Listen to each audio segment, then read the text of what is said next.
Moi, mun nimi on Marja Saleva. Mä oon valokuvataiteilija, 45-vuotias. Asun ja työskentelen Helsingissä. Ja mun töissä mä käytän pääasiallisesti valokuvaa, mutta suhtaudun siihen hyvin vapaasti ja kokeellisesti. Ja useasti liitän sitten teoksiin myös tekstiä. Ja mä päädyin tähän taidealalle vähän niin kuin sattumalta ja yli 30-vuotiaana vasta. Et mulla oli toinen ammatti. Mä olin ollut monta vuotta Sanomalehdessä toimittajana ja sitten päädyin pitämään välivuoden. Ja olin Karjaalla kansanopistossa opiskelemassa valokuvausta ja innostuin siellä tosi paljon ja halusin jatkaa opintoja. Ja sitten mä pääsin Turun taideakatemiaan ja sieltä sitten valmistuin 2013. Ja sen jälkeen mä oon työskennellyt vapaana taiteilijana, mutta oon edelleen myöskin töissä media-alalla, mutta nyt teen niin kuin taittajana töitä. Eli mun teoksissa aiheet tulee aina henkilökohtaisesta elämästä ja arjesta. Ja mulla on tärkeää, että mä tunnen ne aiheet myöskin emotionaalisesti, enkä pelkästään älyllisesti. Ja mua kiinnostaa ihminen ja ihmisen elämä, kaikki semmoinen niin kuin monimutkaisuus ja ristiriitaisuus, mikä siihen liittyy.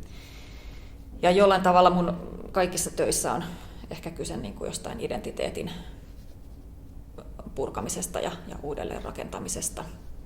Mua kiinnostaa myöskin katse, se, että kuka katsoo ketä ja millä tavalla, ja erityisesti niin kuin se, että miten naista katsotaan ja miten niin kuin nainen ja naisen seksuaalisuus esitetään valokuvassa. Ja mun teoksissa on usein mun oman katseen lisäksi jonkun toisen katse. Se voi olla niin kuin siinä muodossa, että mä käytän jonkun toisen kuvaajan kuvia, esimerkiksi albumikuvia, tai sitten niin, että mä oon itse se tosiasiallinen kuvaaja, mutta siinä on tämmöinen kuvitteellinen kuvaaja, että mä ikään kuin kuvittelen, että mä oon joku toinen, joku ulkopuolinen. Mä oon käsitellyt mun teoksista tosi paljon romanttista rakkautta ja niitä pakkomielteitä, mitä siihen liittyy, sekä niin kuin omiani että sitten yhteiskunnassa olevia. Ja se romanttisen rakkauden ideaali on mun mielestä niin kuin tässä nykyajassa niin kuin hyvin suuri pakkomielle. Ja mun kuvissa mä en pyri siihen, että niissä olisi joku hirveän selkeä viesti, vaan enemmänkin niin, että ne kuvat olisi monimerkityksellisiä ja monitulkintaisia. Ja mä ajattelen niihin myös sellaisen metaforisen tason, että ne voi kertoa myös jostain muusta kuin siitä, mitä ne niin kuin suoraan esittää. Ja mä työskentelen aina tosi intuitiivisesti, ja mulla on tärkeää niin kuin se, että järki ja semmoinen analysointi ei tule siihen niin kuin työn tekemiseen liian aikaisessa vaiheessa. Että mä oikeastaan tosi harvoin suunnittelen kuvaamista tai kuvan käsittelyä. Ja mä työskentelen tällä hetkellä kokonaan digitaalisesti, ja mä oon käyttänyt paljon tämmöisiä vanhoja, aika huonoja digipokkareita. Ja tällä hetkellä mä kuvaan kyllä kaikista eniten kännykkäkameralla. Ja opintojen aikana mä aloin kuvaa Snapshot-tyylillä, ja mä kuvaan silleen edelleen, että mua viehättää siinä niin kuin semmoinen nopeus ja spontaanius ja se, että kuvataan yksinkertaisilla välineillä ja reagoidaan tilanteisiin eikä järjestetä niitä ja annetaan niin kuin sattuman vaikuttaa kuvaan ja matkitaan tällaisia niin kuin amatöörikuvassa olevia virheitä. Että se snapshot-kuvan epätäydellisyys niin kuin kiinnostaa minua tosi paljon. Ja mun kuvan tekeminen on opiskeluajoista muuttunut ihan tosi paljon, että aiemmin se valokuva oli niin kuin päämäärä, mutta nykyään se on vasta sen kuvan tekemisen lähtökohta. Ja mä muokkaan ja manipuloin kuvia tosi paljon niin kuin kuvan käsittelyvaiheessa erilaisilla niin kuin teknisillä tavoilla. Ja sitten mä yhdistelen teoksissa näitä eri tavalla manipuloitia kuvia, mutta käytän myös ihan niin kuin tällaista niin sanottua perusvalokuvaa siinä ohessa. Ja kuvan käsittelyohjelman lisäksi niin taitto-ohjelmasta on tullut mulle niin kuin toinen tämmöinen niin kuin tärkeä väline siinä kuvan tekemisessä.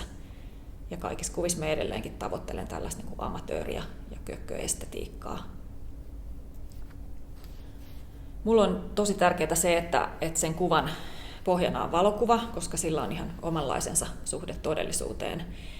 Mutta sitten mä haluan jotenkin niin kuin häiritä ja sotkea sitä suhdetta ja leikkiä sillä. Ja sillä manipulaatiolla mä käsittelen näkemisen ja kertomisen subjektiivisuutta ja sitä, niin kuin kuinka värittynyttä ja vääristynyttäkin se voi olla. Ja mä haluan yhdistää siinä kuvassa niin kuin dokumentaarisen ja fiktiivisen kerroksen, että mä teen niin kuin sen valokuvan todellisuuden päälle tai rinnalle semmoisen toisen todellisuuden, joka voi olla niin kuin psykologinen kerros tai joku, joka edustaa jotain mun sisäistä maailmaa. Mutta sitten yksi syy siihen manipulointiin on ollut myös niin kuin se kuvatulma, mikä nykyään on, että kun kaikki on valokuvaajia ja kaikki kuvaa kaikkialla koko ajan, niin mulle tuli semmoinen tarve niin kuin tehdä sille valokuvalle jotain ja etsiä jotain niin kuin enemmän oman näköistä kuvakieltä. Ja mä otan nykyään kuvan tekemisessä vaikutteita paljon muustakin kuin valokuvasta, esimerkiksi piirroksesta, maalauksesta, animaatiosta, elokuvasta, sarjakuvasta ja graafisesta suunnittelusta. Ja ihailen niin kuin monia taiteilijoita, en aina välttämättä sitä koko tuotantoa, vaan esimerkiksi jotain yksittäisiä teoksia tai teoksen osia tai sitten jotain ideoita, ajatuksia, asenteita, visuaalista tyyliä. Ja musta tuntuu, että enemmän kuin yksittäiset tekijät, niin mun työskentelyyn vaikuttaa niin kuin tällaiset genret ja tyylit ja tekniikat. Et edelleenkin niin kuin snapshot-valokuva on tärkeä, myöskin sitten valokuvaan pohjaava maalaus ja kollaasi, pop-taide, surrealismi ja punk-estetiikka ja asenne. Mutta että taiteen niin kuin lisäksi musta tuntuu, että niitä vaikutteita tulee oikeastaan ihan niin kuin kaikesta, mitä näkee, kaikesta arkisestakin, että sitä voi inspiroitua vaikka jostakin lapsen piirustuksesta tai jostain näyteikkunasta yhtä lailla. Ja mun työprosessissa niin kun kuvia syntyy tosi paljon, että mä välillä kuvaan tosi paljon ja käsittelen paljon ja teen niin kun, samoista kuvista monia versioita. Ja sitten lopullisissa teoksissa käytän usein myöskin niin kun isoja kuvamassoja, että mua kiinnostaa se semmoinen niin kun kuvakertomuksen rakentaminen ja rytmi ja semmoinen kuvavirta. Ja sen takia musta tuntuu, että lehti- ja kirjamuoto sopii niin kuin mun töihin niin kuin parhaiten tällaisen niin kuin kuvamassan esittämiseen. Ja tosi pitkään mun oli vaikea ajatella niin kuin näyttelyiden pitämistä ja sitä, että mä laittaisin niin kuin yksittäisiä kuvia seinille. Mutta sitten pari vuotta sitten mulla oli 2018 ensimmäinen yksityisnäyttely, se oli Helsingissä tuolla Oksasen kadulla ja sitten siellä mä jotenkin tajusin, että mitä mä haluan tilassa tehdä ja tein sinne installaation ja vähän niin kuin kirjaa, niin mä ajattelen kirjaa yhtenä kuvana, niin sitä näyttelyä ajattelin myöskin yhtenä kuvana ja se oli vähän niin kuin mulle taittamista kolmiulotteisessa tilassa. Tämä Oulussa esillä oleva näyttely on myöskin niin kuin alun perin ollut lehtimuodossa, että se perustuu 4 tämmöiseen niin kuin Cineen Family Album nimisiin ja mun mielestä tämä Oulun tila sopii tosi hyvin tällaisen lehtimuotoisen työn esittämiseen, koska täällä on tällaisia erillisiä huoneita ja mä ajattelen ne huoneet vähän niin kuin tämmöisinä yksittäisinä kirjan aukeamina.